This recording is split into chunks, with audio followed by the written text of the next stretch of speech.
Fancy. Oh, Yeah. All right, we're live. we're live. Ooh. All right. Just gonna give you a while for people to come in. Check. StreamYard. Microwave check 1 2.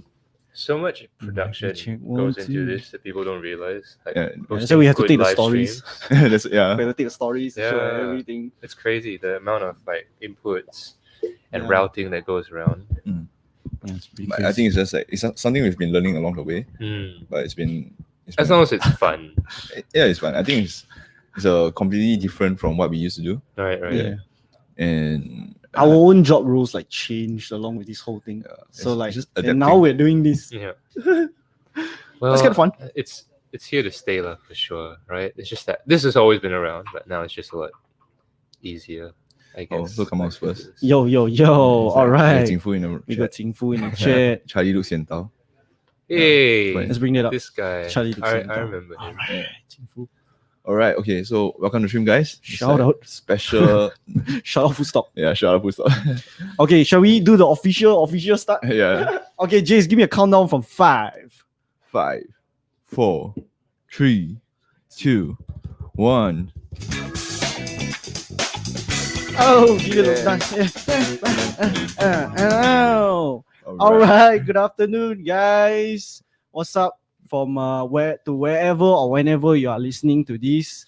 It's good to see you guys. We are live once again from the CD Music Pro Audio Showroom, Mhm. and today's live stream we have a very special guest. Who I'm Very, going very to- special guest indeed. We're gonna introduce him in a while, yeah? So let's just first say hi to everyone's here. Yeah. What's up? We got Kamal in the comments. We got Yes. Jing Fu here. We It's got to In Long. Etsu and Ying Long. Our boss is watching from the Yeah. other room. Just to make sure we're doing our job properly, right? Yeah. So we're being watched. Yeah. All right. So nice behavior, guys. What's Um, the censorship policy? Nah, I think we're good. This is like because it's a company thing. So we don't curse here. Okay. Yeah. Actually, We'll I- try At our least we best. try. We try not to, but It I feel like I happens. feel the most. If it comes out, it gets lost. Yeah, it's okay, it's okay. whatever, you know. It's big. So yeah, we if you're watching this for the first time, welcome to our live stream. We're coming to you guys live from the CD Music showroom, and we're live on our CD Music page, Facebook page. Do drop us a like, and our YouTube channel as well. So do subscribe to us if you want to see more of this type of content. CD Music showroom, and we're live on our CD Music. Okay, because the audio come from there. All right. Okay, at least there's audio. Let us know if everything's fine. All right, guys. We got some people in the comments saying hi to Like, Charlie Hey, already. hello. Yeah, Patrick Yeah, Chen. yeah. Oh, Hey, hi, it's Daniel Pat. Chai. Oh shit, Hello. Daniel Chaz with All the us. legends coming in. Rita loves Jace. Thanks, Rita. Nice to see you, Rita. Well, hashtag one love, team. One love. Hashtag one love. Timothy is one of our other stuff. Yeah. Yeah, so we do that around here. We do that one love thing. I don't know how to even get started, right? I have no idea. It's just like we just been like the one love. Like, I all around. don't know why. I don't know why it's come out. It's a throwback to our childhood. So yes, all right. Without further ado, okay, let's introduce our very special guest on the show I'll let today. you do the introduction. Sorry, I maybe come off a bit nervous because I'm a bit starstruck today. All right, so our guest today, he can't be bound by a single genre of music. All right, his music to me is a trip through a lot of different influences: blues, jazz, R&B, electronic, and even a fusion of everything there. And he did the modern rewrite of We Are Singapore for NDP 2018. And more recently in NDP 2020, he wrote a song called Room at the Table. Which, fun fact, today's live stream is actually called Table at a Room. Really? Give me that. Yeah, okay. And so Room at the Table was written by Mr. Charlie Lim for NDP 2020, and the proceeds for that song actually went to charities that helped out the migrant workers during the current pandemic. And I thought that was really great. So I think especially in this current time, right? yeah, and he also believes that there is no spoon. Please join me to welcome our guest, Mr. Charlie Lim. All right. Oh, like macam film in front of live audience. Yeah. This is great. It's all the like triggers and Yeah, the this is production really fun. is Yeah, but on point. You guys are very I think impressed. we've been doing this for so long. It's just kind of Yes, Very cool. kind of used to it already. it's like kind of like when we go to do other productions, right? And then we see people like panicking during live stream. It's just like we've We went experienced through it, man. every single Yeah. hiccup possible. We've experienced it already. So it's just like, oh man, It's like first day Yeah, wow. Yeah. Everything that can go wrong. has Will Has go gone wrong. wrong. Murphy's Law. I was I- traveling today with the guitar because I don't have a case for it yet. Yeah. Yes. I just like left my house Mhm. without a case. And the Yeah, guitar was very like, oh ghetto. man, just sometimes like the worst, you don't want the worst thing to Yeah. happen. Like the Murphy's Law. I was like, please, I don't have an accident or anything happen. But thankfully everything's okay. Guitar made it. Yeah. Yes, So it is right there. Very guess we'll nice. talk about it later. Thanks for doing this with us. It's Yeah. very nice to have you here with us. Oh, my pleasure, on the my showroom pleasure. and live stream, yeah. Yeah. Alvin Alright, can't so- contain his excitement. Yeah. Also, for reasons I will not explain on the live stream, but so how is everything for Mr. Charlie Lim? How are you today?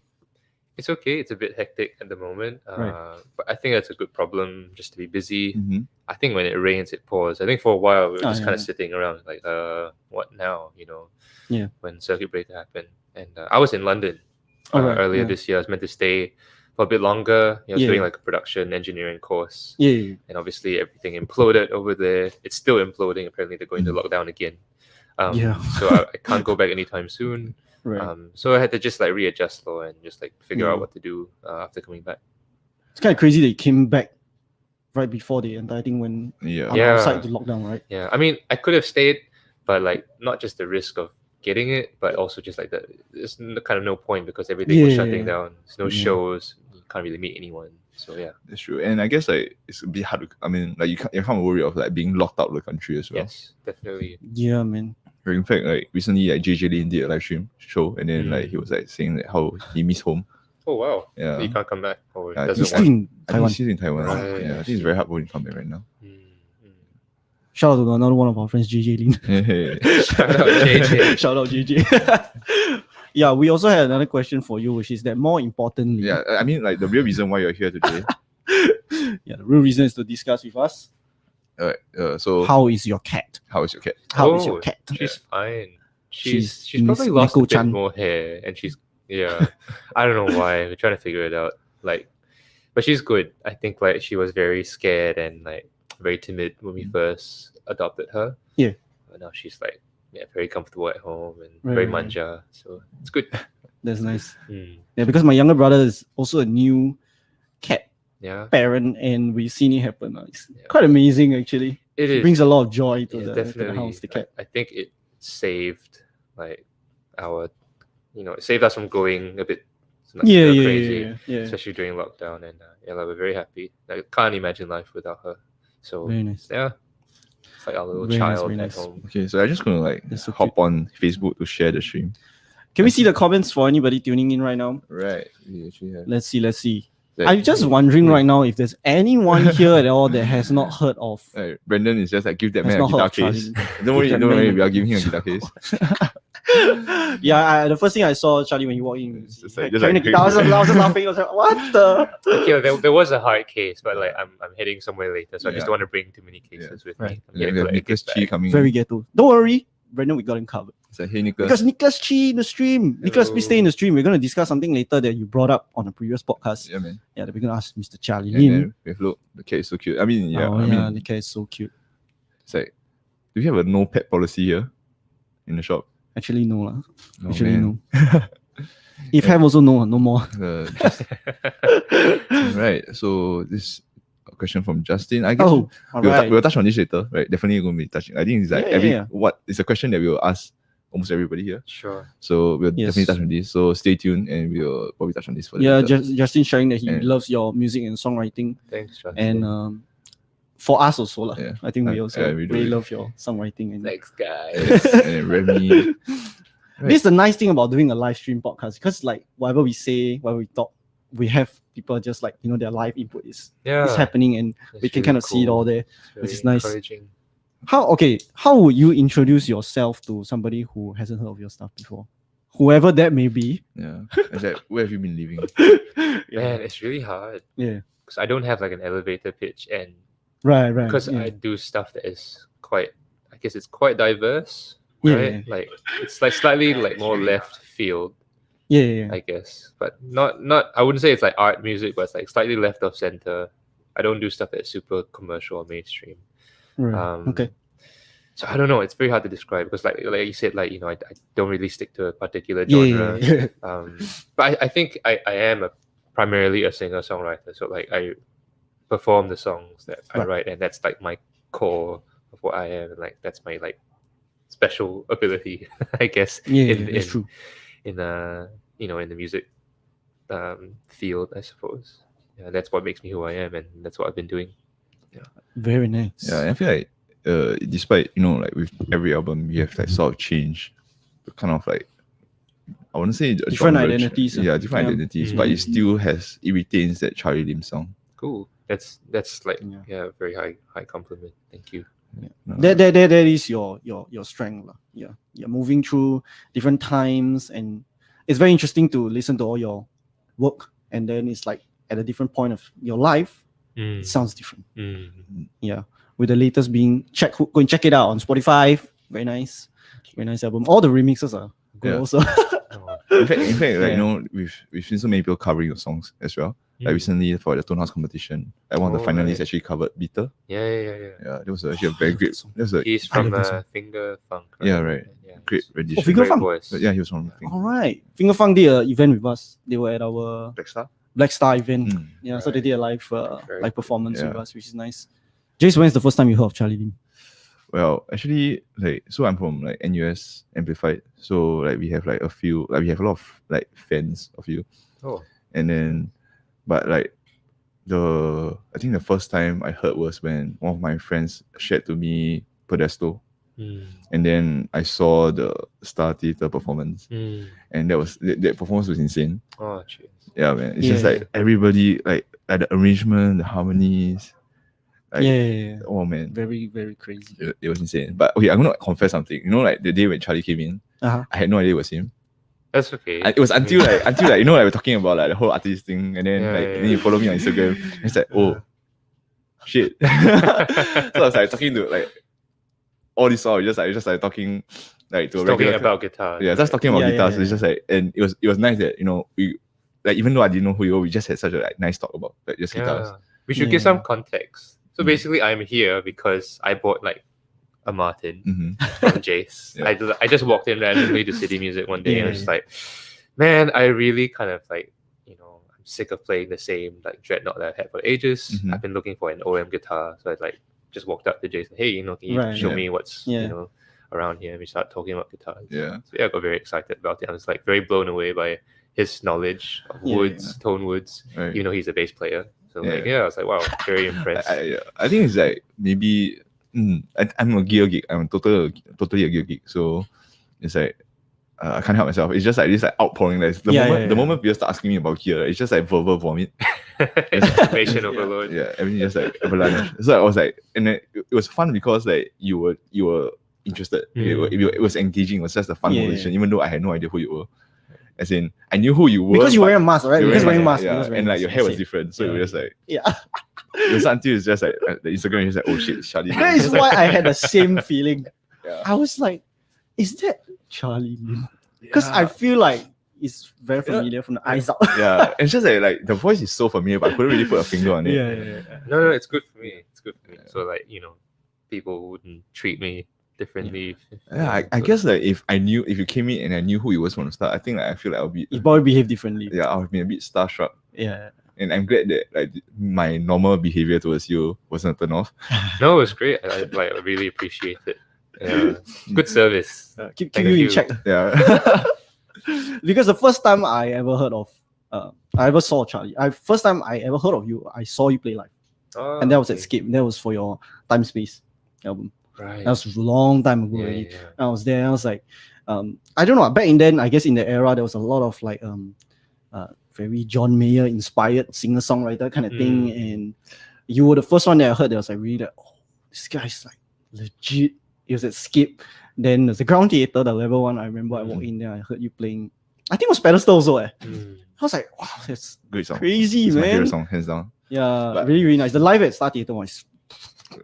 Shout out to Chok Korong. Yeah, man. Like I mean, Korong, his arrangements are always on point.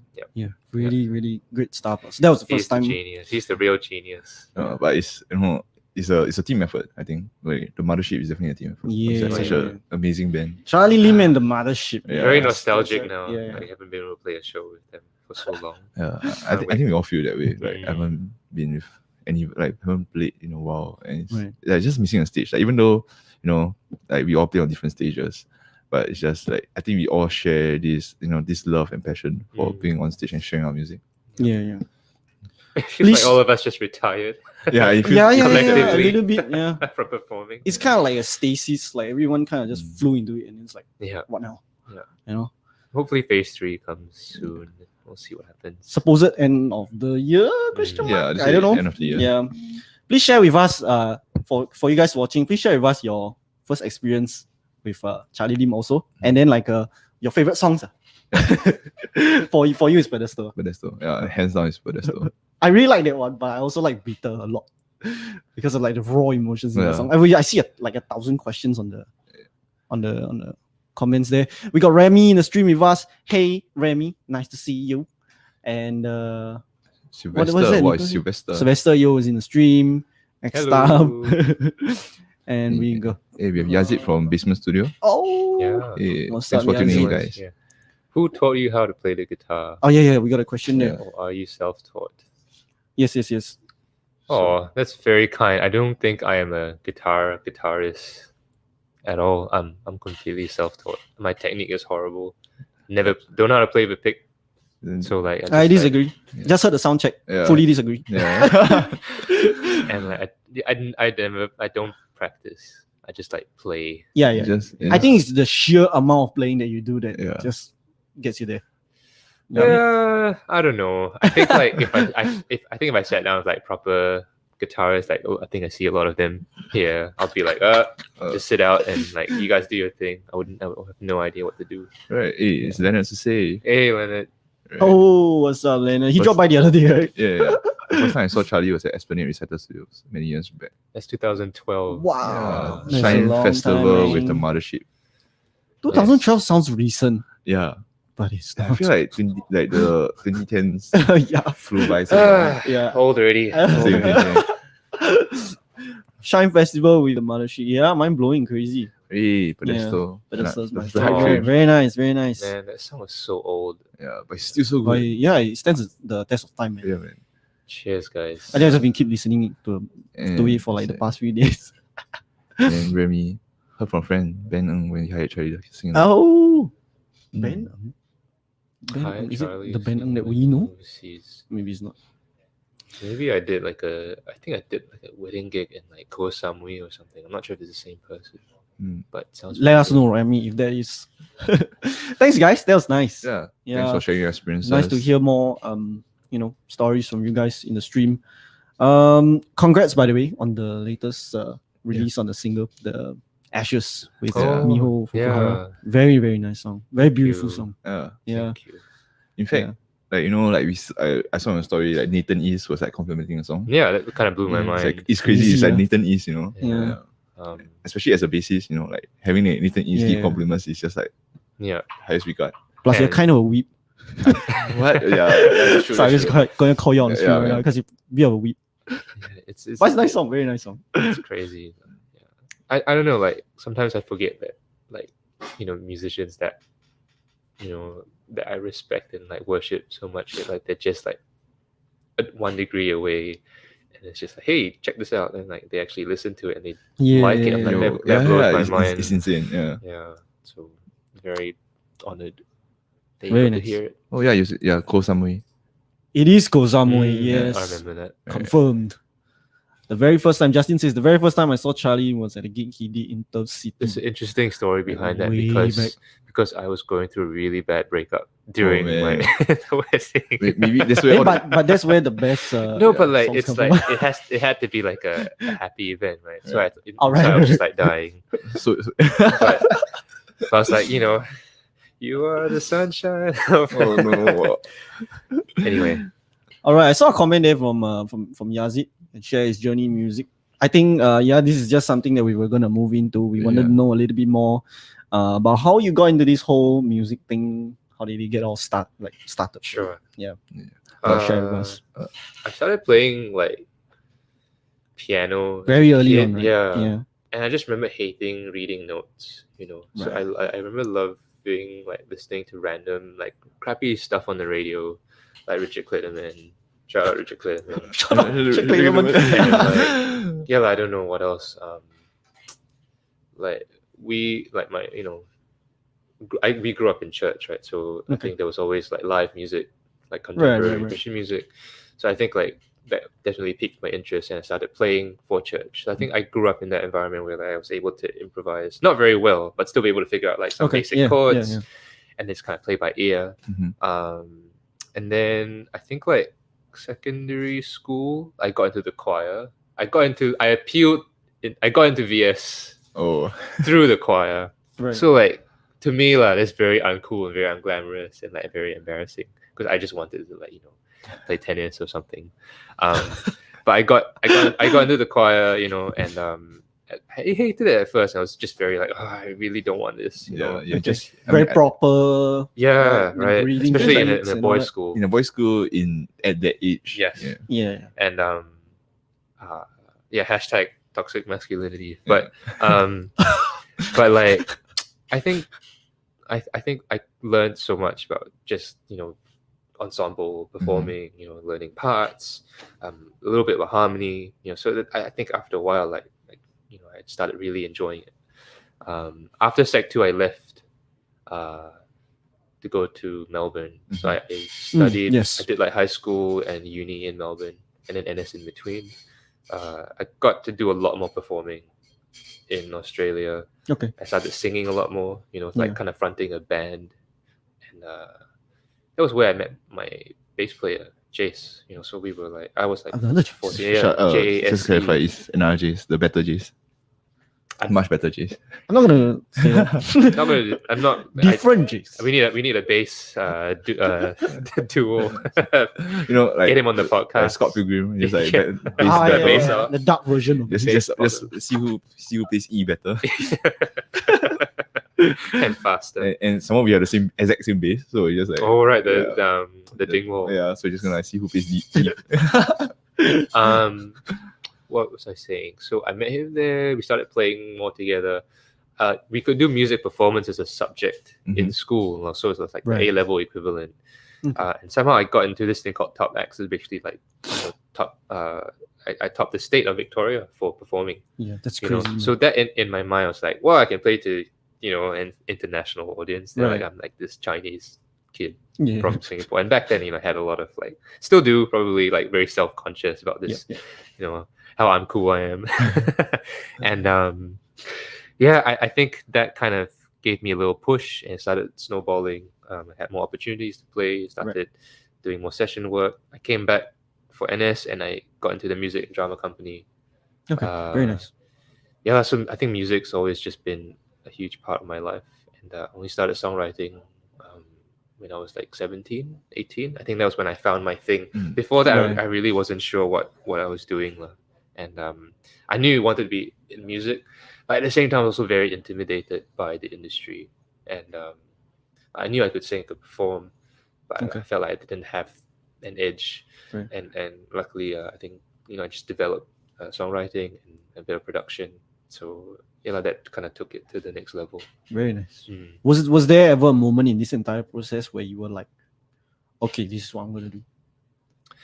I think when I was performing at the Hamer Hall in Melbourne. Yeah, when I did the Top Acts performance, that's kind of like their Esplanade Concert Hall equivalent, I guess. So I was thinking, I can do this. Like you have all these delusions of grandeur, even though you have no idea what the industry is like.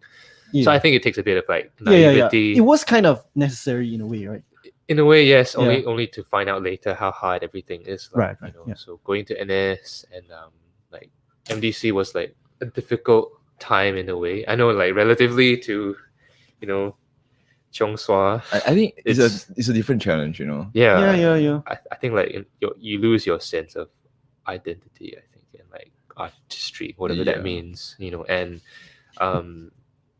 but at the same time, you basically have to learn everything. Like the roadie, you do your own sound, and you like pushing gear, and then you go and perform and all that. At the same time, I also interned for Dr. Sidney Tan. So he's like the music director of like a lot of NDP stuff, and works a lot of did a lot of musicals and a lot of those like countdown shows or like singing competition things. Okay, very nice. He's been in the industry for ages. He's like behind home and and all the later like NDP stuff as well. So I interned for him. Had no idea how to use a Mac. He threw me in his like kind of studio. He's like, here, go and learn Logic. I still have no idea, man. That was us when we came here to work because they use a Mac here. Right. I've been here for like 3 years and I'm still like, I think I'm opening Garage. I know how to open GarageBand. Yeah, I know how to open GarageBand. It's not that hard now. I can't get used to Windows now. Yeah. Oh man. But like That's interesting. What's this? So like that was very intimidating for me, and that made me realize how difficult and how how much breadth and depth you need to understand when you want to actually be a professional musician. And it's so I was quite overwhelmed at the time. But I went back to uni after that, trying to figure it out, and then just kept writing, and then I did my first EP. So I was always just pulled back by it, even though times I felt like maybe I'm not cut out for this. But I always was given an opportunity somehow. So I always had good people around me, just encouraging me along the way. So it's definitely not by my own design or like my own strength or like ability. A lot of it has been a very a calling, if you will, and so I just try and keep doing it. I've been doing it for the last 10 years or so. Very nice, very nice. And I mean, clearly you're very successful in that regard. Success is a relative It's relative. term. Yeah, it's a relative, very definitely. subjective thing to say. But I think my 15-year-old self would be proud of where I am today, for sure. That's good, man. Yeah, but in this situation, sometimes you forget that. Yeah, so Right. just finding what's next, and the goalposts keep shifting. Yeah. And you're trying to figure out what success means. Yeah, right? that's true. That's true.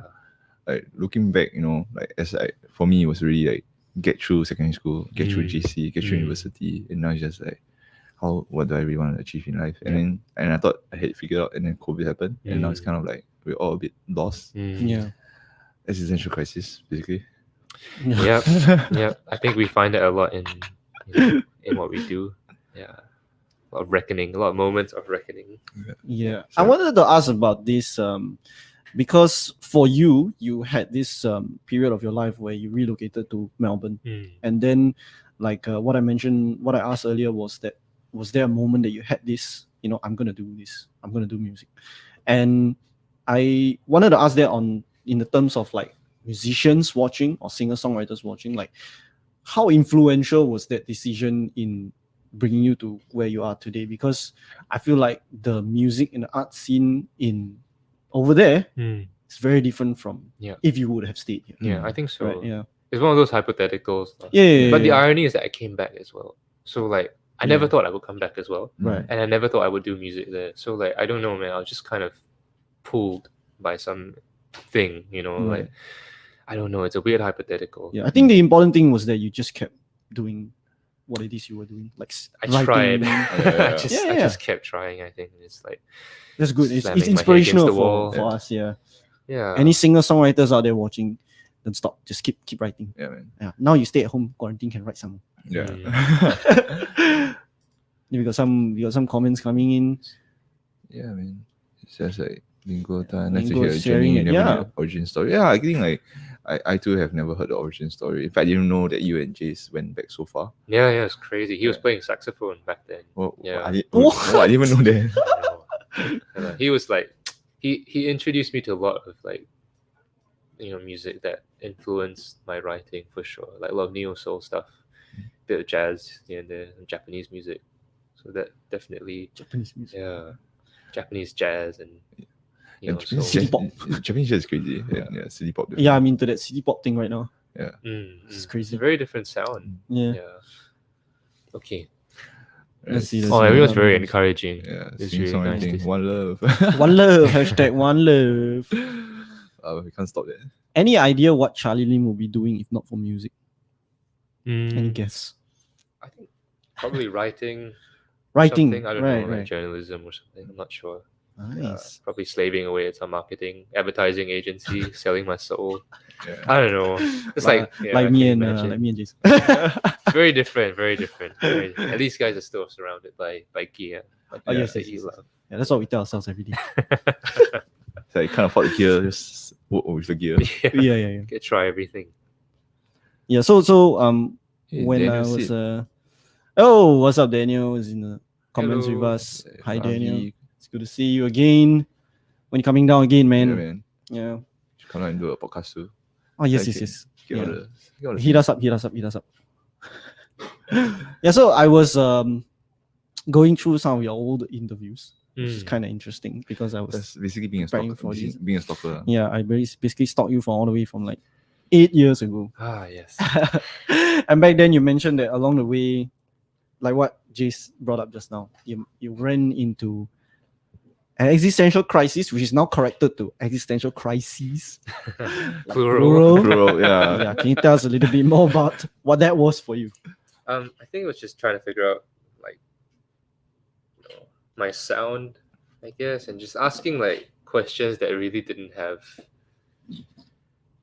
I think I was asking a lot of wrong questions. I think that made me overthink a lot and start made me wondering my purpose and whether I should keep doing music. Right. And I'll be writing and just kind of hit the wall. And just Okay. kind of go insane. My mental health wasn't great. Okay. It's just not living very healthily. So this was like, it took a long time to write, like time and space. Okay. And struggling a lot, to just say, hey, this is what I'm meant to do. Like if all this, if the universe has kind of pointed me in the direction of doing music, then how come, the album's not done, right? Right. And I think that was quite debilitating because, like, I don't know, you don't get a sense of instant gratification when you are like a songwriter or like a creator because it takes so long. Right. You either have a yeah. song or you Yeah. don't, right? And Yeah, like yeah. half a song is not, it's Really, nothing. yeah, It's it's just an idea. It's just a riff or something. And because I do everything myself in terms of the songwriting process and a lot of the production process. Right. Even when I tried collaborating with people, it just didn't feel right, or maybe it just didn't find the right people at the time. So it was something that I needed to go through myself, and Okay. I just needed to kind of trust the process over time and just like show up. Like it just takes a lot of discipline and a lot of like,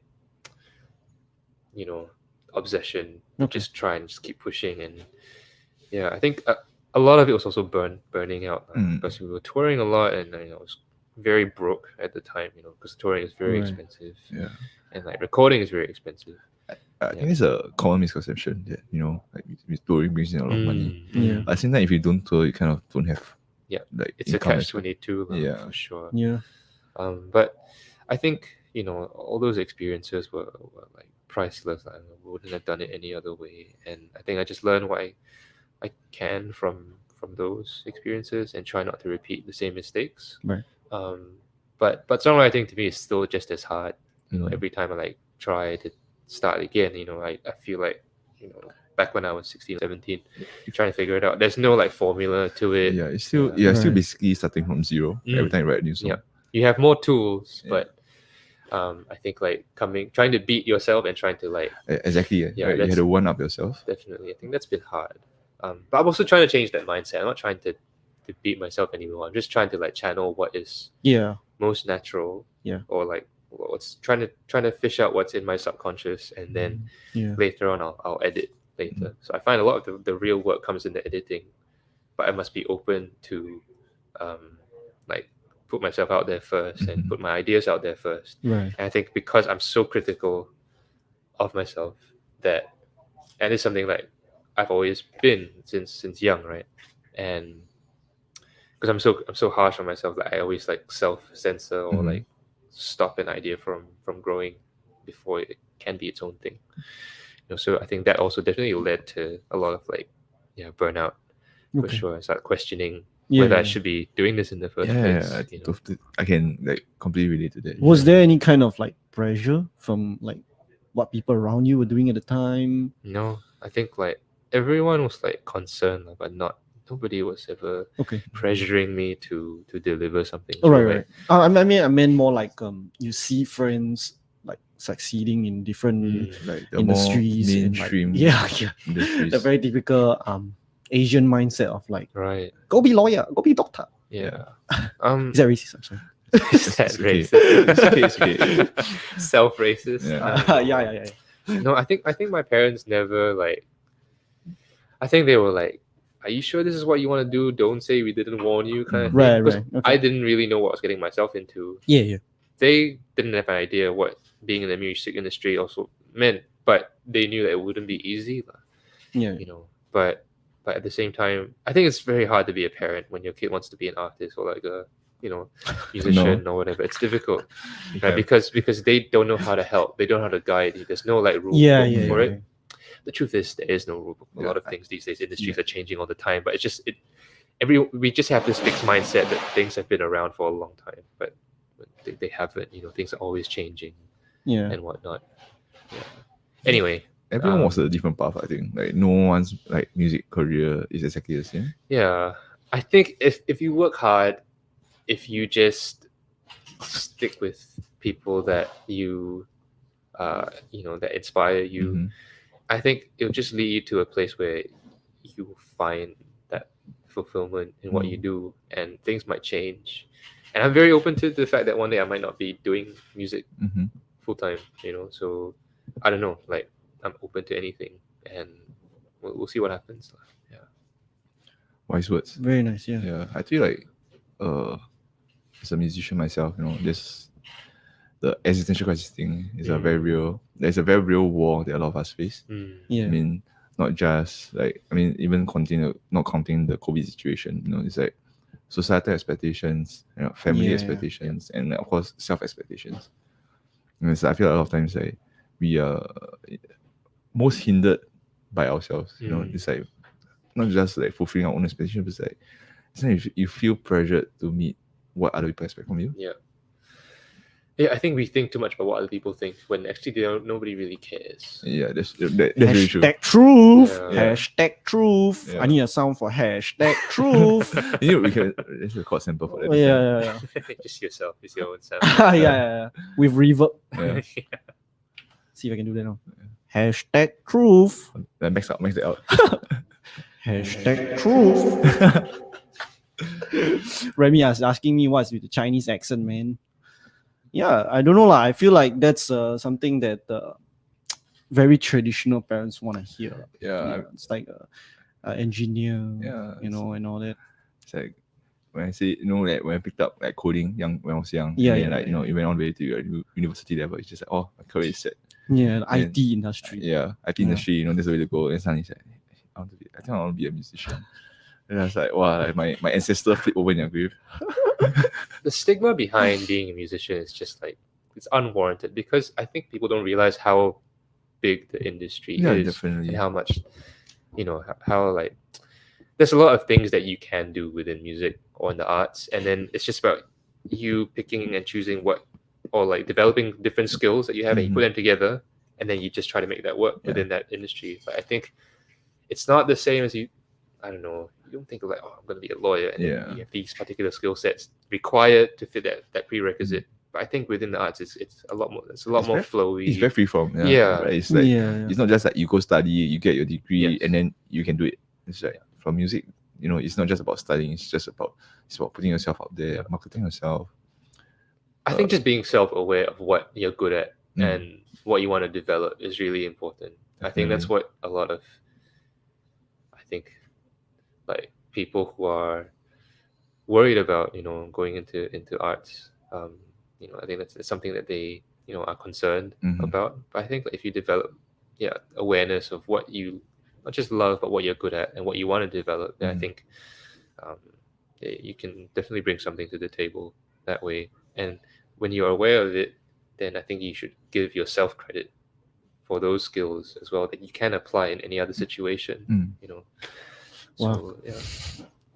It's like a psychology session for me. Welcome to my TED Talk, ladies and gentlemen. We have a question from Nicholas Chi. All right. Do you think we need more platforms for the next generation of musicians? You mean like locally or? That's interesting. If you talk about local context, I think like the government is actually doing a really good job in the last 10 years. I think, kids these days go like, oh, actually, this is possible. I want to pursue this, blah, blah, blah. Yeah. I don't think, the more platforms, the better. Hopefully, they're all well organized and well funded. But I think the main problem we have is like a systemic one. Like, I think it's an audience related issue. Like, I don't think. Yeah. Actually, I'm very interested to hear what you think about this. Nicholas, locally. Right. Yeah, I think like, we just don't take enough pride in supporting our local musicians. Yeah. There's the whole debate about whether support local is a good thing or bad thing. Yeah, but I think that's not even. It should be a non-issue because like there's so much good stuff out there. Yeah, exactly.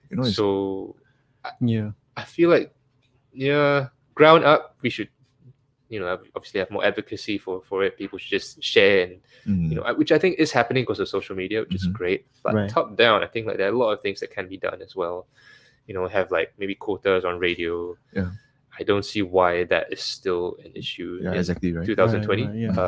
There's so much good music out there. I think the last time I read about this, when there was a pushback about not having enough local music, they were like, "Oh, because the mastering quality is not good enough," which is completely. That was they came out on the paper, right? Yeah. And like now, anyway. So that's like one example that can be done. It's insane because like we have like such amazing like engineers. Yeah.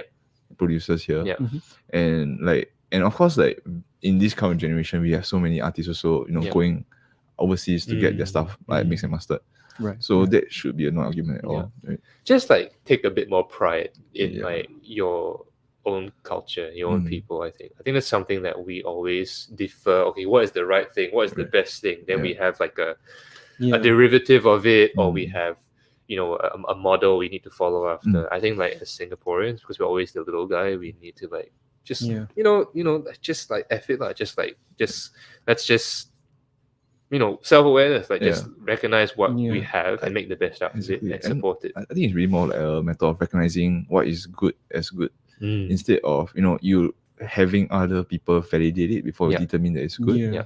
I think that's also the downside of social media, because everything is now like homogenized by this like these platforms, and it's like a metric, which then you're like comparing apples to oranges, and different arenas, but also homogenized on the same platform, and that's very discouraging, I think, for a lot of creators who are just starting out.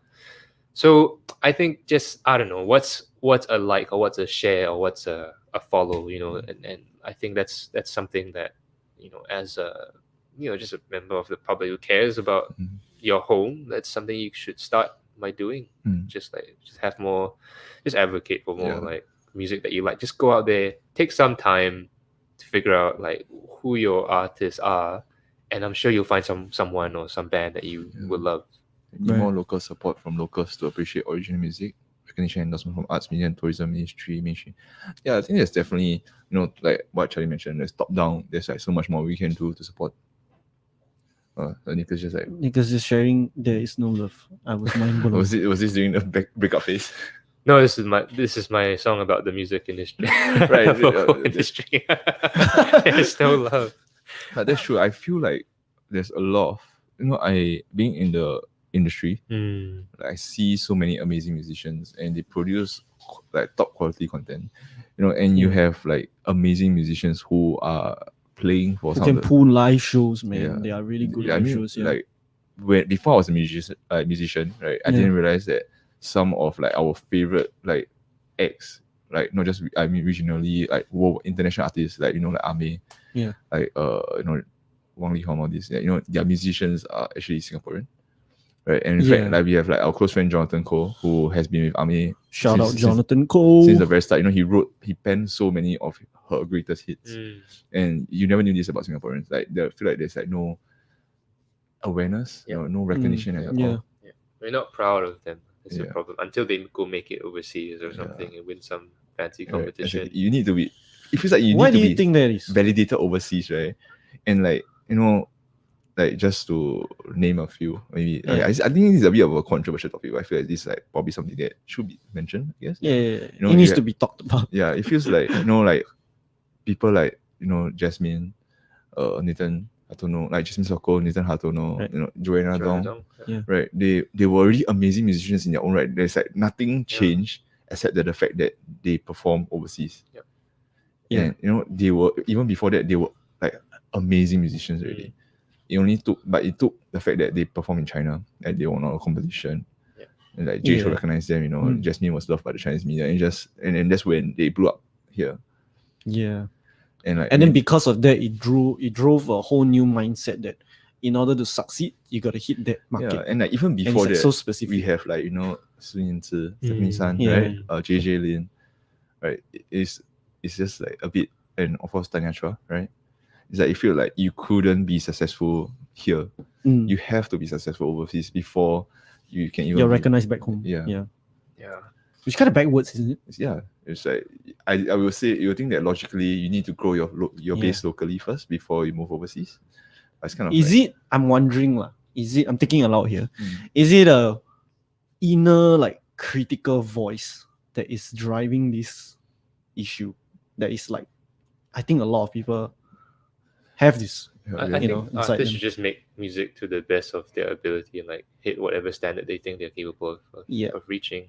They shouldn't just aim because I want to go for Chinese market or I want to aim for local market or whatever. I don't think that's, I don't know, maybe I'm just being naive about the marketing aspect about this, but I don't know, I've just never operated that way. I just want to do the best music that I can make and then let's see what happens. Yeah, which is something that I think you're right. I feel like I agree with you that we need to make a conscious effort to write what we feel is true to us.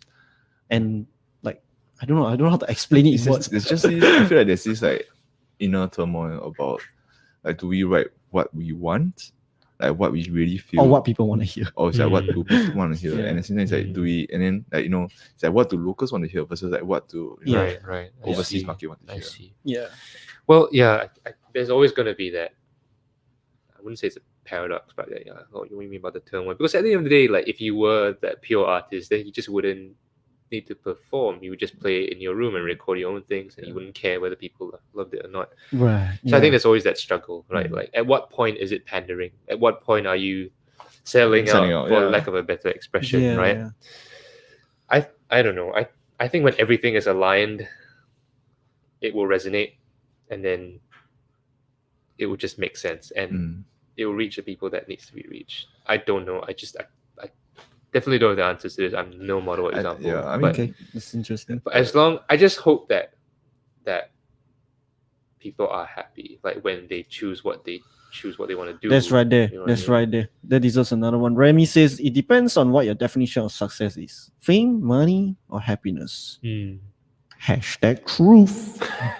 That's what it right, is. but it's like what Charlie said, you know, like success is subjective, you know. Yeah. What you define as success it varies from people to people.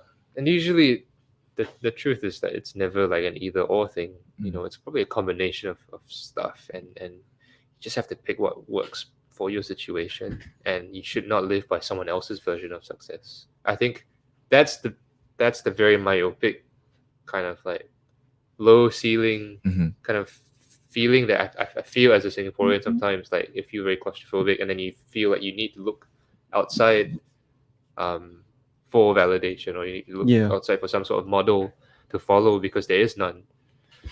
And I think like it just takes a bit of you know, rejigging up here and here to just kind of figure out what success means to you and how you're going to build and grow from there. Right. And I don't have the answer to the question about the pandering part and the craft thing, but I believe that I also think it's not an extreme or a choice that you need to pick. I think that if you put something with all your soul and heart into it, and if you're very aware of all the pieces that go into place, surely that's going to reach someone. You know, so I don't completely agree with the fact that you're just an artist for artist's sake. And I don't think that exists, because if you really cared about your work, it will be good and it will express itself and it'll manifest itself in the world and people will appreciate it.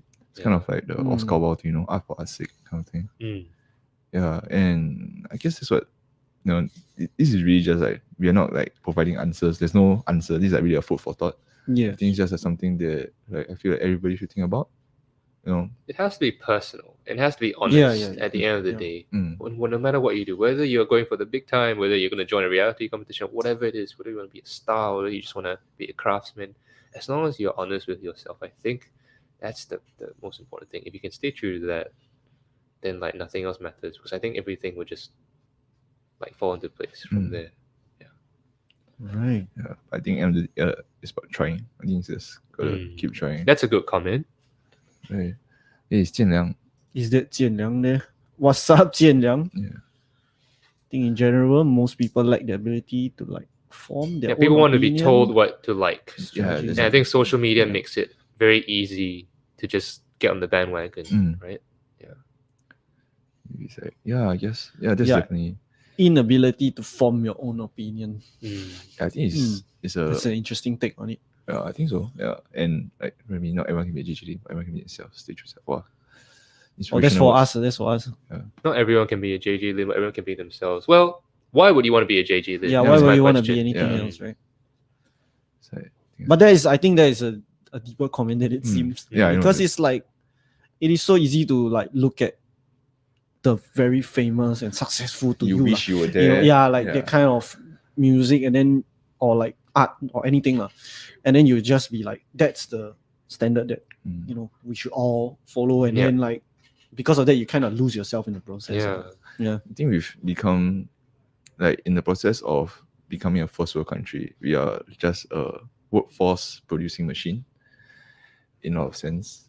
I mean, I'm not saying that it's wrong, like we have built a better country, a better environment for the younger generations, the generations to come. But I feel like also along the way we kind of just like it's like in Chinese you say like 走火入魔, right? Lost a bit of you. Chinese fails since primary three. Sorry. It's kind of like you kind of like lose yourself into like the machine, I guess. Yeah. That you kind of become just a cog. Oh yeah. 走火入魔. Yeah. What you say? Like Sharp Alvin, thanks for reading me right by Remy. Amen. Oh yes. Yeah, that's exactly what I mean. Yeah, this is totally a TED talk right now, Yeah. That Lingo just summarized it. Yeah. Just be honest with ourselves. I think just that word of advice alone can help a lot of people, no matter what they're doing in their life. Yeah, which is like a national level thing. Really, just be honest with yourself, SG. Be honest with yourself. Yeah, honest with yourself, SG. Yeah. Let's see. Any other comments? I'll float that to the National Day Committee. Oh, something's happening, ma. All right. Yeah, so Nicholas G was commenting earlier. He's actually the founder of Cinema SG, and he was with us on a live stream quite a while back. I think we were in a discussion with Jing Fu as well from Deity. Shout out Deity mics. We are using Deity today. Nice. We had a discussion on what did we think was the Singapore sound. So I think we have like so this was my opinion on the whole thing, because we were discussing like there isn't really a Singaporean sound in terms of music. Like some examples I'll draw is like if you hear Japanese music, if you take away all the instruments and you just hear the notes, right, you can tell that in a certain scale, right? We have this thing like a Japanese scale. Yeah. Like on Ableton, the push 2, there's actually a Japanese scale setting where you can just run the notes that sounds Japanese, and then there's like very Oriental, like Chinese style, and then there's even like the more like Arabic music, that kind of thing, and they all have their own scales. And we don't talk about K-pop, there's like the YG sound and so on and so forth. Yeah. So then you bring it to a broader scale. It's like you hear like, I think right now our societies draw a lot of influence from American music. Then if not, then it would be the Chinese Mandopop world kind of thing. And there isn't really a distinct like Singaporean sound until Nicholas Shi brought up his example of what Singaporean sound is. So he brought up this song by this band from the 70s, I believe. It's called The Quest. Then they have this song called Shanty. Then he said to him that sounded like like a Singapore sound. And that was a very interesting point of us because like we kind of agreed at the table that we don't have this sound yet. And my opinion is that we are still trying to find this sound.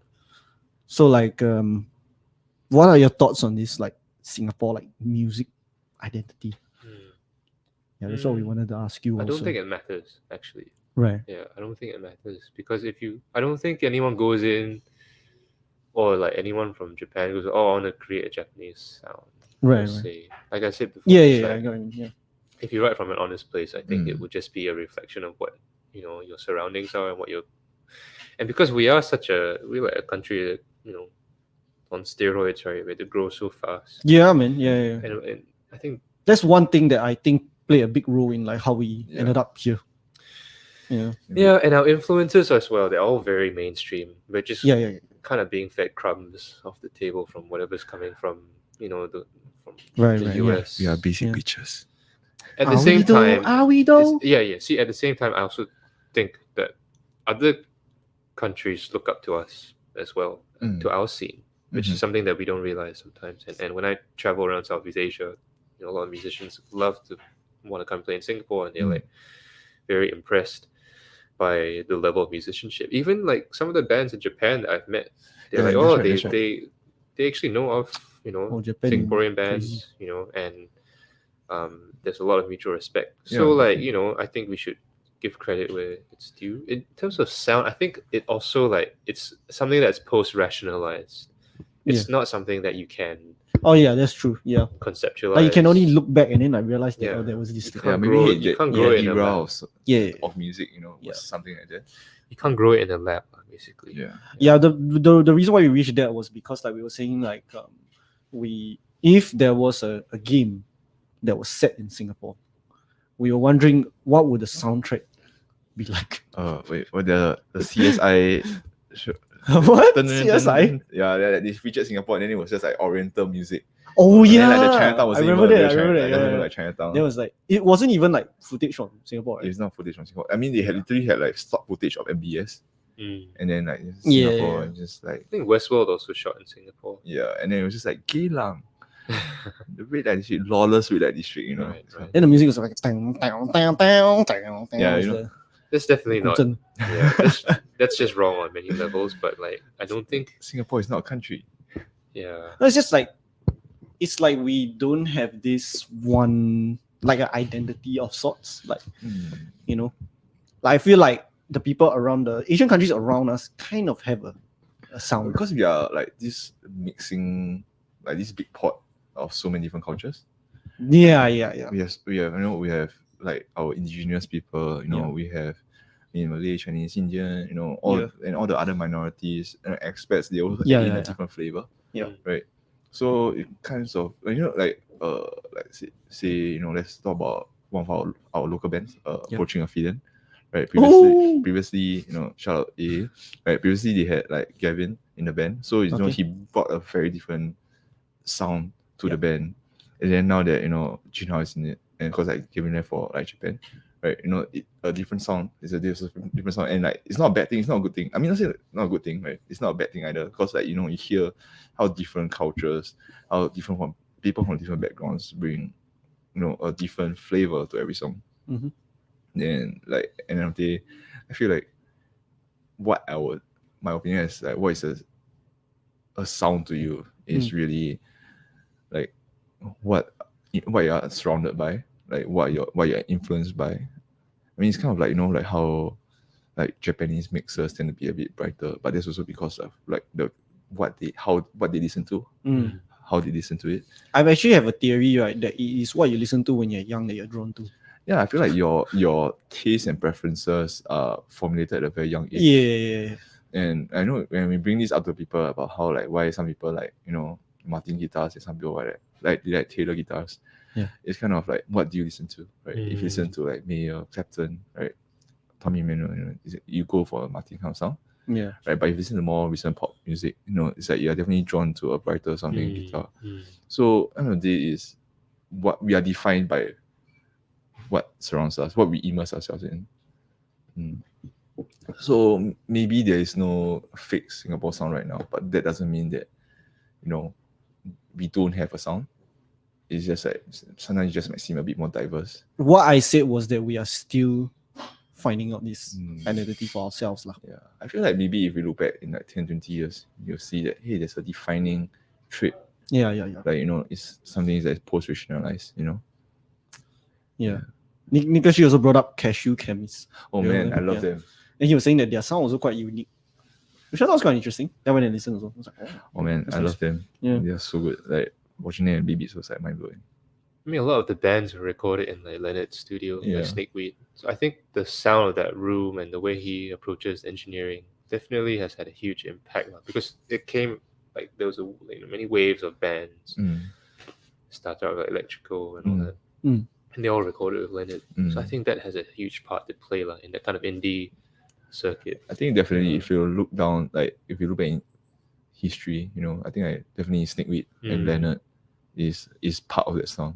He defined that sound for so many of us. Yeah. Right. You set the foundation of a lot of bands. Yeah, sure. Still is. Yeah. Oh, we got comment from Jian Yang. A New York Times analysis. Right. Yeah. Music songs that we listen to, teen years, musical taste as adults. For men, the most important period for me. Thank God I stopped listening to Richard Clayderman before I was 13. You're a very different artist. Yeah, you'll be very Charlie Lim will be very different sounding. But that's true. Like this is why I listen to Fall Out Boy so much and Paramore. Who were you listening to when you were 13, 16? I think I was John Mayer for me. 14. Yeah, John Mayer for sure. A lot of contemporary singer-songwriters. Damien Rice, Jeff Buckley for sure. Also like bands, obviously Radiohead. Nice. Also bands like Goo Goo Dolls and Matchbox 20. Like very melodic pop rock stuff. Yeah. Yeah, Blast from the Classic. Past. Yeah. Just like good songwriting, I think, for like that era. I really enjoy. Definitely see a reflection in what I do. Again, we are what I mean, kind of like we are what we eat, and also hold on, the camera's a bit tilted. I'm tilted. Let's steal it back. All right. Okay, where are we? Do we have any other questions coming in? Yeah, keep Thanks, coming, Jian guys. Yang, for your comments. And Very insightful. Yeah, and if you all want to listen more to Jian Yang, he's been doing. They also have a podcast. Shout out for I mean, they have a podcast as well, and they also have a series of workshops right now with Escape. Like if you want to learn more about audio production, feel free to hit them up. Aeonis Productions, Verta Collective. All right. Let's get to my favorite part. Let's get now down to the gear discussion. Let's go. This is my favorite part. Yeah, we just go to a quick gear discussion. So right now you see Charlie came down with this M36 Martin guitar. Very nice. It's a rare model, right? It's like you don't see it very often. In fact, most people have never heard of it. Yeah, people hear the famous ones like the D18, D28, OM 128, and all that. So Charlie just recently got his first Martin. Yeah, here from City Music, and Jace serve him. I would like to say that I play a big part in influencing his choice. Yeah, so we wanted to know a little bit more about you and your gear. So wanted to ask you, like, what are some gear to you right now is irreplaceable in your rig? Because we saw a photo that you posted not too long ago of your new home rig. This is, I assume, set up for the quarantine period. Yeah, man. Like start of circuit breaker. Cannot cut hair. Just come back from London. Gear wise, I don't know. I've kind of used the same stuff for a long time. I haven't really. I stopped buying pedals for a long time already. But there was a while where I was just like trying to find the best, tube screamer or whatever, the hell, the king of tones, all that stuff.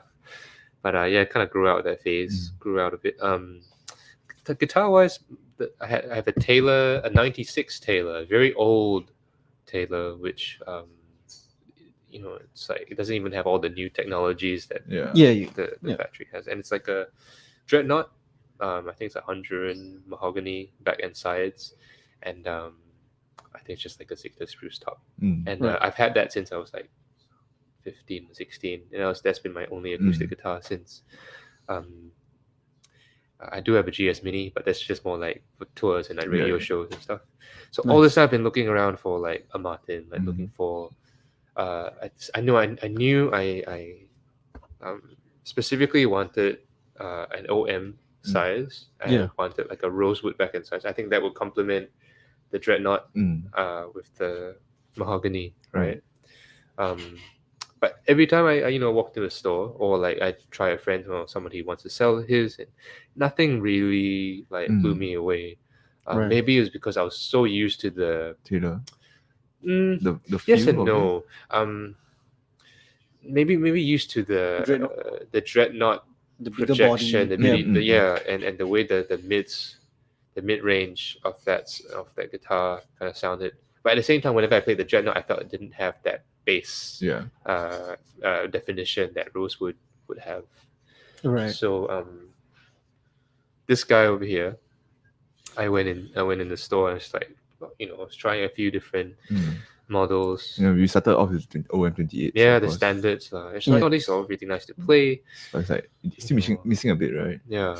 And then Jace pulled out this M36. guy. I've never seen it before. Yeah, it's a very little known model. It's like lesser known model. I mean, it's like things like the M36, the J40. So it's like, this is what it is. What's mahogany neck? I love how it's like, it's not glossy. Yep, gotta love that satin finish on the It's neck. just very simple and understated, which I like. It's like a really good workhorse guitar. I don't like any fancy inlays. I love the binding though. It's like very classic. The grain, we picked between like three guitars or something. Right? I was so indecisive. Yeah, so just like we took out three, like and they all look so different. Yeah. And then we just like we eliminated one. Like, okay, this is then like we have 2 and 3. Yeah. Guitar 2, guitar 3, and then we just like, okay, I'm gonna send you these pictures. You're gonna go home and think about it. And then like a few days later, it's like I think that's the one. Well, let me turn it around. So the interesting part about the Rosewood, very nice. It's just the 3-piece thing. And it's just, oh man, it's so, even looking at the screen, it looks amazing. So yeah, I'm a sucker for symmetry. Yeah. Very nice. It looks like a small thing, but it actually does change the response of the guitar a little bit. Yeah, it does. Yeah, especially across the 35 series, which you will see this the 3-piece back. 3-piece back. Yeah, it does have a better like bass response, a little bit. I feel like the mid lows. It's like so anyway, the M36 is kind of like a medium size guitar, right? It's almost like in terms of size itself, it's kind of like a dreadnought, but it has a contour of an OM. Yeah. Whilst the thinness of an OM as well. So it's kind of like this, like you have that OM-ish sound, but you still have that you get an extended volume, like low end response. volume and projection as well as the low end of a dreadnought. It's like this is like nice in between. So like this is actually Kamal was saying, same only the guitar. Like that's because actually this is Kamal's, like our colleagues, his personal guitar. It's like M26 as well, and that's like how I knew about the guitar was like when Kamal was like talking. Yeah, and that's how we all discovered the guitar, because no one really knows. Like we talk about Martin guitars, T28, OM28, talk about John Mayer, Sure. It's so underrated, and like it's just, for me, it's just like the best of both worlds. Yeah. I'm a finger style player as well, so like it works really well for me. Yeah. Speaking about finger style, right? I mean, it's like you don't use a pick. It's kind of like last week we had James Nichols on the stream as well. Yeah. And like he doesn't use a pick. Style. So it's like this electric guitar, but does it without a. I mean, even when you're playing on electric, you don't really use a pick, right? And it's just like it's interesting to see all these like people who play this kind of genres that they are not restricted by like conventional ways of playing guitar, especially electric guitar. And it's a very different sound. I feel like it brings a different flavor to the table as well. And like without the need to, if I'm playing this guitar, I need to use a pick. Yeah. Yeah, definitely not one of those guitars that have like picks everywhere. And they're just like very convenient. I just lose mine so I think mine was just out of a bad habit. Yeah, I mean you also don't really play picks much, right? I do more fingerstyle stuff, but then I also actually quite similarly I did grow up playing a lot of music in church, so there was a lot of strumming, and there was a lot of losing the pick in the middle of the song, then you just went, then you just went and just So I think something like that is like a sweet spot, because if you need to get that high dynamic out, you need to strum. You still have that long, like very strong projection, and the bass response fantastic. Yeah. But okay, but what about like your electric guitars? You have quite a few. Yeah, do you still have that John Mayer Strat? Yeah, I've had it for ages. I love it, man. Mine is the Cypress Michael, and I think even the pickups in those. Yeah, like, look, I really hate the Asian John Mayer comparison, so I try to avoid. I tried to avoid it as much as possible, but then in the end, I was just like, when I picked it up, I was just like, yeah, this Strat sounds like me, and I really like it, so I just stuck with it for ages. I mean, I have the PRS, the Silver Sky as well. Very nice. But like, it's just, I'm not a huge fan. It looks amazing. It feels really comfortable. I would say the looks amazing part is subjective. Right. Everyone hates the hip stuff. It's raised eyebrows kind of moment. Yeah. I think it's very well balanced. Like in terms of the lines, and from a designer point of view, not that I'm a designer, but like I appreciate stuff that is like the aesthetics, like perfectly imperfect. I think that's like one guitar that's like that, and it still pays tribute to the Strat. But the sound of it and the feel of it it's just not the same. Like something about Fenders, I guess, that because they're not like perfectly built, right, that you fight the guitar a bit, and somehow I kind of get like a nice sort of tension, right, when I'm like kind of wrangling the neck, yeah, which I get from my Strat, but I don't really get from the PRS. Right. It's kind of like there will always be people who like the vintage stuff, even though there was a lot of imperfections. Yeah. Right, but it's those imperfections that make it unique. Yeah, definitely. Yeah. And actually, we were talking like when we were trying the guitars. We just like, do you want to try the OMJ? And he said, I think I have enough John Mayer. Yeah, man. I've also got like a Turok. Like, in fact, you're an artist, right? Yeah. If you check out the website, Charlie's there.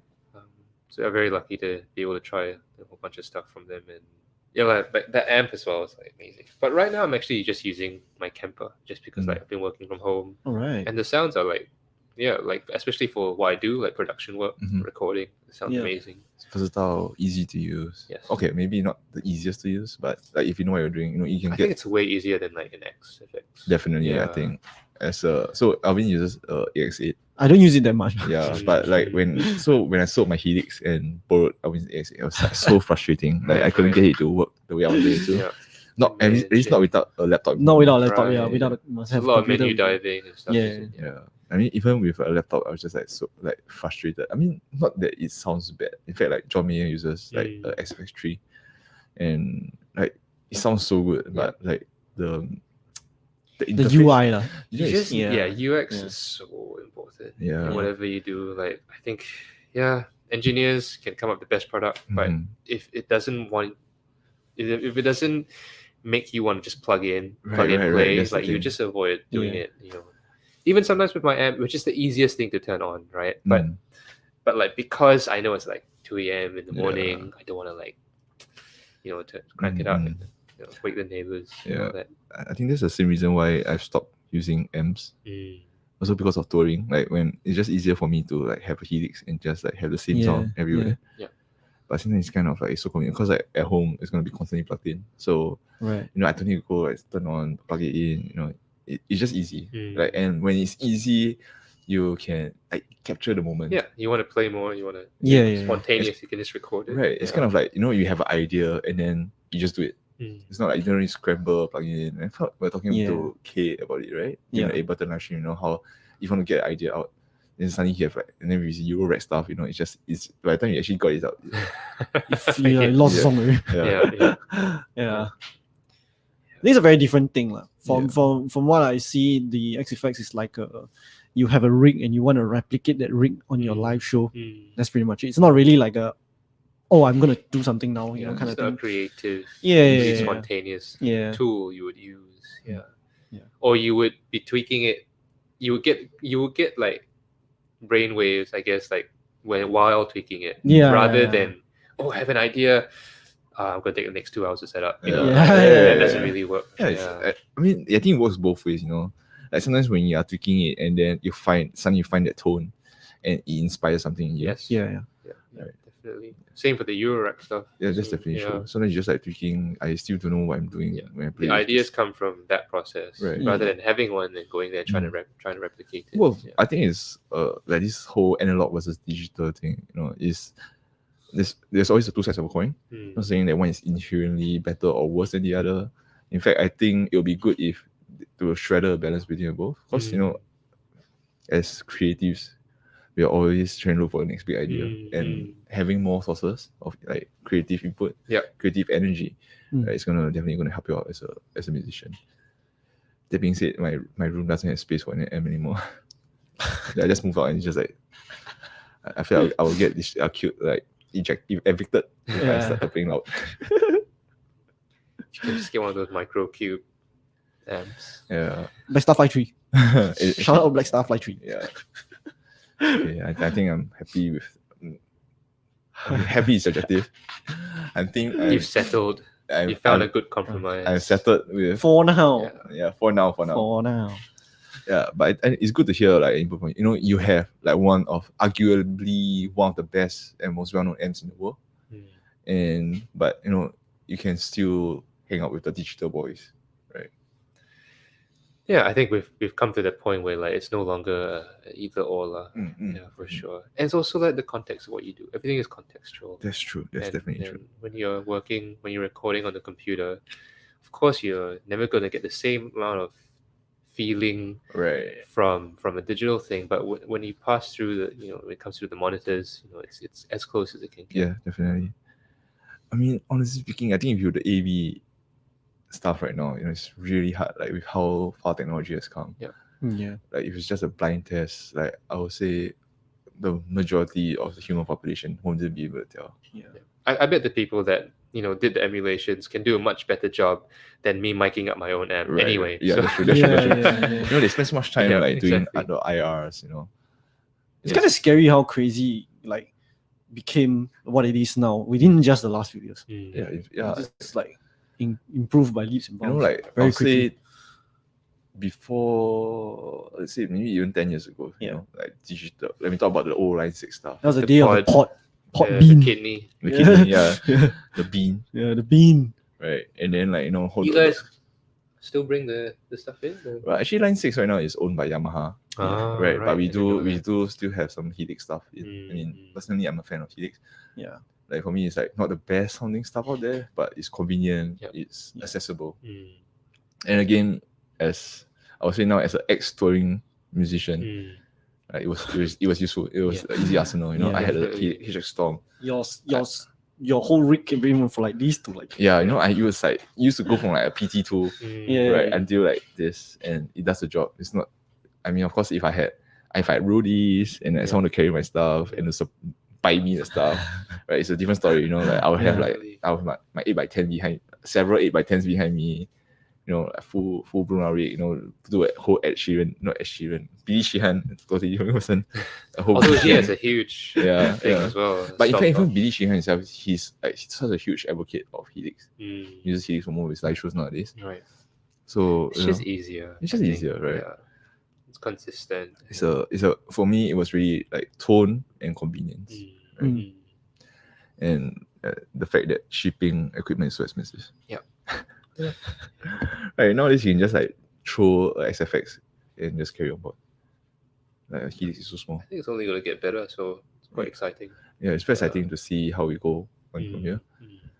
And I used Quilter for some time. Mm. You guys should totally bring that in. I don't know anyone here that I brings think Ying Long, if you're still watching, please take note. Take note. Quilter amps, they're like they're analog, Class D powered, but like the tone is really good and it's tiny, and you can just like chuck them in the backpack. Yeah, in fact, actually we have the Vox NV50. So those are using new tube. So of course, like Korg and Vox developed new technology. So it's like this small, but it's a 50 watt. You can drive like a 4x12 easily. Nice. So that's It's a chip. It's like 200. It doesn't look like a tube, but it is a tube. It is a tube. Yeah. Without the downsides of a tube, which is like the lifespan. Yeah. Like durability. Wow. That's definitely something you can try. Yeah, I think there's like as we as the MI world, like the music industry keeps improving with technology, as we catch up with like they say that the consumer electronics is like 20 years ahead of MI world, but I feel like slowly the gap is closing. We see a huge generation changes. In fact, like things like even like MIDI 2.0, you get to see, and it's more accessible to the masses, right?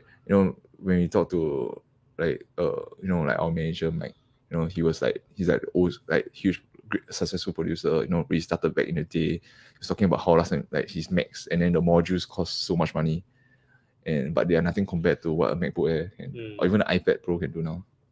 And then it's just crazy. You can get you can start recording for so little money right now, and it's not a compromise in terms of like tone or anything. Yeah, and guitars are getting good guitars are getting cheaper. More like cheap guitars are getting better. Yeah, and they say gooder. I'll say the ones coming out of like Indonesia or China are really actually quite good. Chinese craftsmanship is just like Yeah. unparalleled now. Yeah, Because it used to be like a people used to question raise like, oh, is this made in China? But now like the stuff rivals Japanese guitars. Yeah. The craftsmanship it's on point. It's really good. And that's the thing, right? Like back then, like made in Japanese guitars were seen as like there was a made in China of like the 80s, 70s, 80s, 90s. Yeah. And then now, there are people like they're so sought after, right? The lawsuit era guitars. And then like, I think now that a lot of production is moving to like Indonesia and India, one day, maybe like a few years down the road, you'll be like the made in China will be one that's like sought after. Yep, not surprised it will be, but for sure. All right, man. Oh, Remy has to go off for a Zoom call. Yeah. Thanks for tuning in. Yeah, thanks for tuning in, Remy. If you guys have like any more questions for Charlie, like now here's your chance. Yeah. Do let us know. Talking for an hour and 20 minutes. Oh man, quite crazy. Pretty good. Yeah. It flies by. Actually, there's like one thing that I was gonna ask you. Like, how's your studio going? Oh, so I'm moving house, so just kind of building a mini studio right now. It's very basic per se.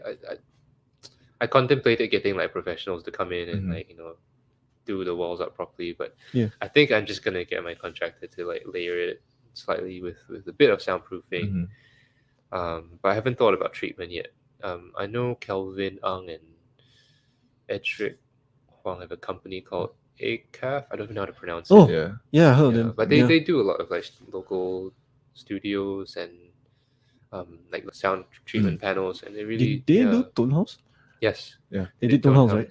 Yeah. Very nice. Yeah, so I think they do a good job. I'll probably get them to help me out. I'm just trying to get everything done properly first. Yeah. I'm very indecisive, as you know. Yeah. Right? And like color schemes have to match. Right. So I'm like, should I carpet the floor? What color should it be? In my windows, I have to keep it white, but then the frames are brown. And the light, light strip is black. So in my mind, it's like that's what I'm thinking about most of the day. Like you're investing your time, energy, and money into it. You got to get it right for yourself. Yeah. Yes. Got to get the right vibe. And I know nobody cares except me. So this is your temple, man. Yeah, it'll probably be my cave. Yeah. It's the temple of Charlie Lim. Yeah. I mean, I totally get what you mean, right? It's like, I mean, when it comes to gear, and then a studio as an extension of like your gear, it's about getting what is right for you, right? Like some people like to play Shred, some people like to play that sport, some people like this, some people like that. You must find what is conducive to you, right? What gives you the best mojo, right? Yeah. To play into words. Yeah, I think so.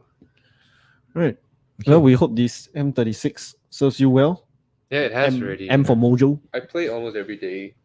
It's Very like nice. and when I've actually been using like a open D tuning for this. I've kind of kept it that way. This is the first time I've tuned it back. Okay. And it just sounds so nice, because of the bass response. Yeah, so I love it. Okay, that's great. Okay, I think like now we're gonna move to because we would love to hear you play a little bit for us. Sure. What do you want me to play? Because I know what your favorite songs are already. I can do that. Yeah. Can we get like the whole band to come in for Pedestal? DJs, wrong. We will exceed the limit. We'll need to wait for phase 3. But I'm honestly dying to watch like local acts, like any shows in Yeah. I also watch like it's like we're just committing. Just now we had a friend come here to like get some gear. And just saying that I feel like I don't see my friends anymore. Because like a lot of my close friends, like acquaintances, we regularly hang out because we see each other at shows. Or we work together in some form or other. Yeah. And it kind of I see Alvin every day because we work together, but outside of that, it's like very hard to see people who close friends in the industry. Yeah, so that's what I'm really missing. And I can't wait for for you to be able to perform again. For me to be able to perform again. Definitely. For me to go and watch you all perform. Yeah, Even the that audience is is nice. the most important thing. Okay, The audience. but luckily for you guys and lucky for us, we get to watch Charlie live today. Yeah. So We all are. We all. You also. You also. Yeah. Okay. I mean, personally, I'll request Pedestal if you can do it. Yeah. And Pedestal. Let's do that. Yeah. One song, okay? I can do another if you want. Yeah. Oh, wow! Special treatment today. VIP this service. Is a very special moment right here. Since I'm here. Yeah. Okay. I know what song you want. Yeah. How about Pedestal and Bitter? Sure. All right. Oh my god. I feel like a rich tycoon just like asking my favorite artist to like, hey, can you sing this song for me? We're just going into it, right? Yeah. Yes. So you just need to roll back there. So We're gonna switch the cameras up to him so he doesn't see our face anymore. When I see the right angle, all right, let's move it to this camera. All right. Okay. Very well nice. set up. You could run a show here easily. We do in many ways. Right now we do. Check out my shoes. I have not worn these shoes in 2 years. Oh man, let me just pen it down. And then Don't show that. and then the sole just comes off. Oh shit. Wait, I want to. Oh man. What size are your shoes? 11, I think. 11. That's so funny. Let's see if we have any size 11 safety shoes or something here. That's I think Charlie needs a shoe sponsorship. I'm good. What are Okay. these? All right, so ladies and gentlemen, we have Charlie Lim once again live with us in the Pro Audio showroom, and he's gonna play a few songs for us. He's gonna play 2 of our favorite songs on his M36, Martin M36. Okay, anytime, Charlie. Okay,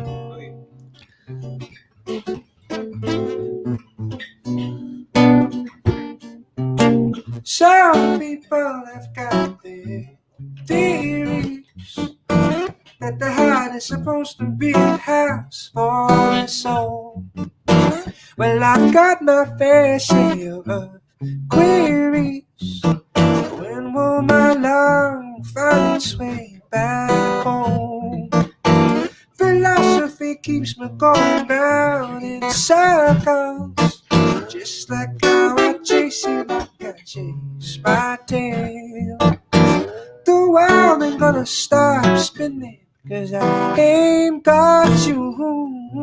How did you get to the top of the hill? Ooh, ooh, ooh. Oh, oh.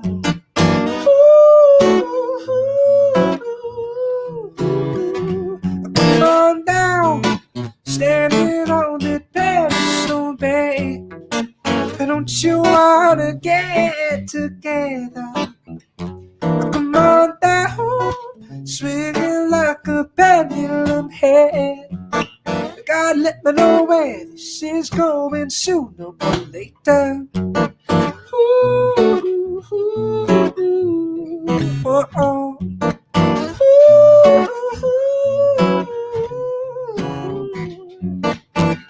I found myself losing the art of believing. Someplace, somewhere down along the line, you came and went and left me here so alone. But somehow I've never felt so alive. Here I am now, seeing my misery. You dropped me like a bomb and you hit me so hard with your cold technique. I often wonder how you get to play with gravity, but don't you get it back? What I really wanna know is what you really do.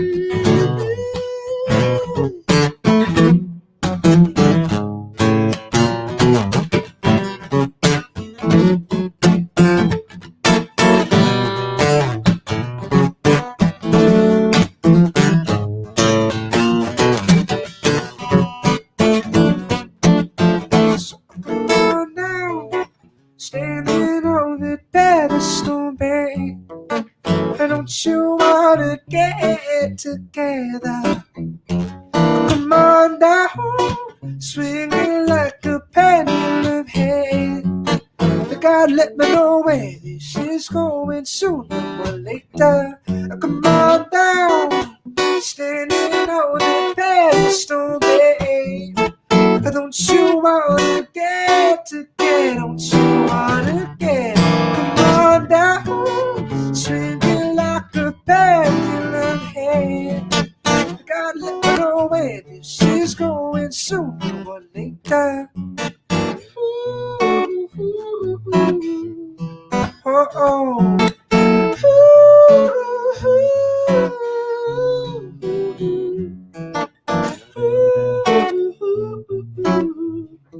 Oh, oh.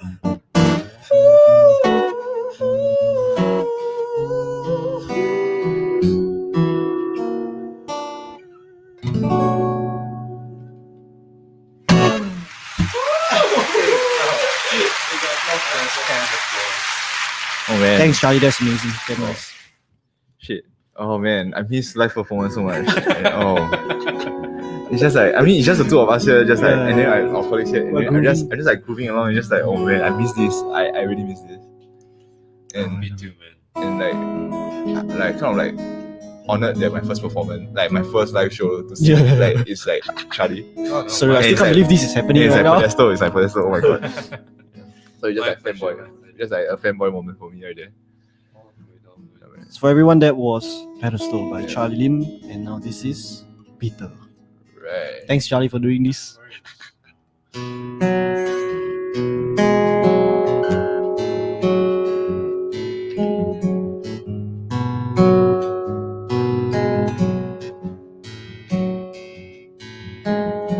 Lately I've been sleeping alone on my own again. Just me in an empty room on a single bed. I've been trying all this time just to see all the reasons you had given just to live. So I'm asking you about you, babe. I don't understand. 'Cause I try to cash in the fantasy without the reality check. But I never wanted you to lie to yourself about happiness, when all you were was just a little lonely, babe.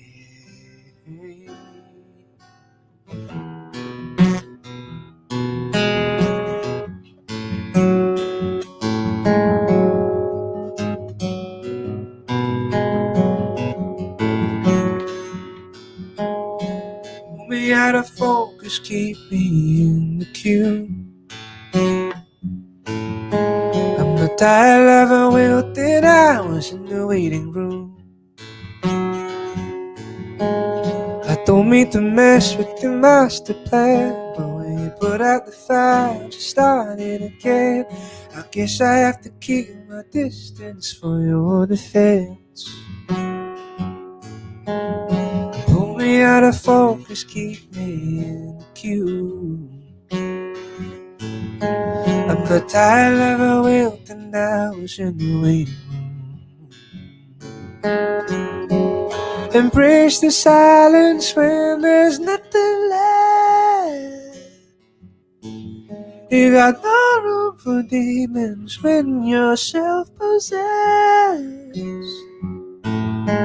So I'm asking better about you, babe. I don't understand. Every time you're out in the sunshine, but I'll just sleep through it. But I never wanted you to lie to yourself about happiness, when all you were was just a little lonely, and all you wanted was the company, yeah. And hold you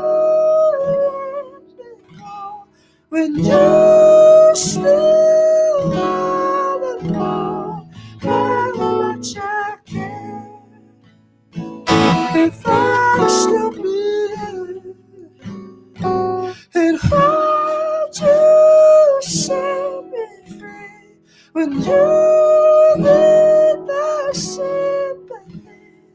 Come as you are, in my darkness undone. Was I spoiled for love? If we had enough, without the danger. If we had enough, but this smuggling moment will soon come to pass.